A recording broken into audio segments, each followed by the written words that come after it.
কিন্তু আমরা নিজেদের কোনো সেরকম মূল্যায়ন পাচ্ছি না। এই মূল্যায়ন পাওয়ার জন্যই আমরা এই 38 জন ধরে আন্দোলন করছি। এই কারণে আমাদের সেশন জটে আমাদেরকে পড়তে হচ্ছে, এই কারণে আমাদের যে মূল্যবান সময় এটা আমাদের ক্ষতি হচ্ছে। আমরা এই মেডিকেলে পড়ে আমাদের যে সাধারণ জনগণকে যে সেবা দিতে পারবো সেই সেবার কোনো রকম মূল্যায়ন করা হচ্ছে না, কারণ আমাদের কোনো স্বতন্ত্র কাউন্সিল নেই। আমরা আমাদের বিএনডিসি আদলে নিজেদের একটা স্বতন্ত্র কাউন্সিল চাচ্ছি।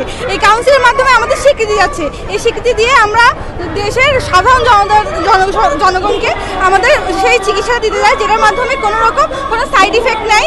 তারা নিজেদের স্বাস্থ্য তাদের শরীরকে সুস্থ রাখতে পারবে এবং আগামী যে কোনো ধরনের রোগ থেকে নিজেদেরকে রক্ষা করতে পারবে।